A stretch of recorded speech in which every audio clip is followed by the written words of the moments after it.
Hello everyone, আসসালামু আলাইকুম। সবাই কেমন আছেন? আলহামদুলিল্লাহ, আমিও ভালো আছি। আজকে চলে এসেছি ছেলের স্কুলে। প্যারেন্টস মিটিং ছিল, তো এখানে আসলাম। তো টিচার কি বললো তুমি একটু বলো।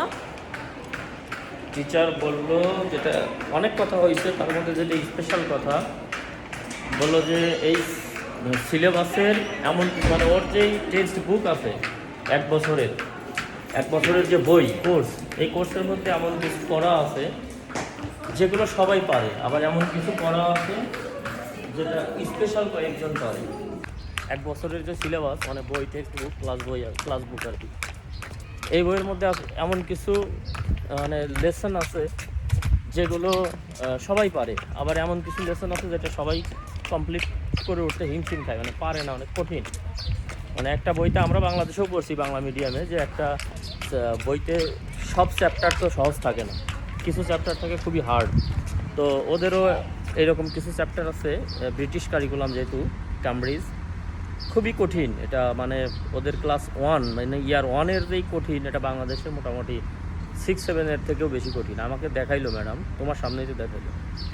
তো এইগুলো অনেকেই পারে না। তো ক্লাসের মধ্যে তিনজন স্টুডেন্ট পাওয়া গেছে যারা এই কঠিন চ্যাপ্টারগুলোকে ওভারকাম করতে পারছে, গিলে খাইতে পারছে, মানে খেয়ে ফেলছে, পারছে এগুলো।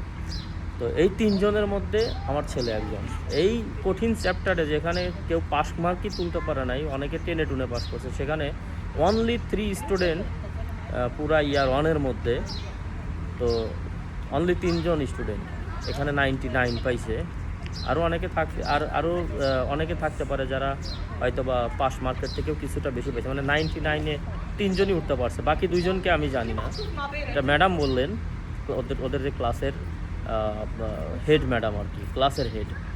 তো ক্লাসের 2টা করে ম্যাডাম থাকেন, একজন অ্যাসিস্ট্যান্ট আর একজন হচ্ছে সিনিয়র। তো সিনিয়র তিনি আমাকে বললেন যে এটা ওনার ভাষ্য মতে, উনি আমাকে যেটা বলছেন যে 3জন এটা ওভারকাম করছে, 3জন এটা পারছে, তার মধ্যে আমার ছেলে একজন। আলহামদুলিল্লাহ আমার ছেলে একজন, যেই 3জন 99 মার্কস পাইছে এই চ্যাপ্টারগুলোতে।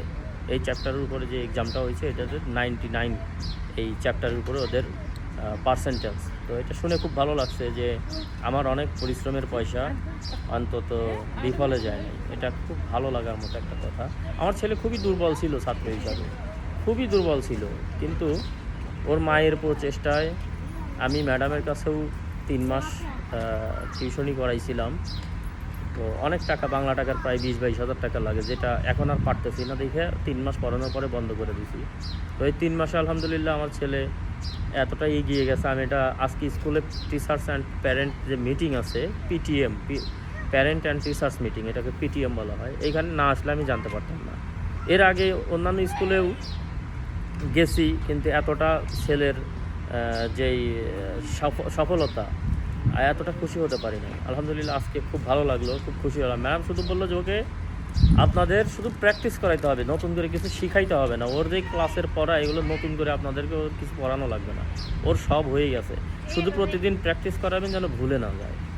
খুব ভালো লাগছে এটা বললো। ওকে আর প্রাইভেটও পড়ানো লাগবে না, কোনো টিচার্সের কাছেও দেওয়া লাগবে না, ও নিজেই সব পারে এখন, শুধু ওকে প্রতিদিন 2 ঘন্টা করে বাসায় প্র্যাকটিস করাবে। আলহামদুলিল্লাহ খুব ভালো। দোয়া করবেন সবাই আমার ছেলের জন্য। আমার ছেলের জন্য সবাই দোয়া করবেন সবাই। আল্লাহ হাফেজ।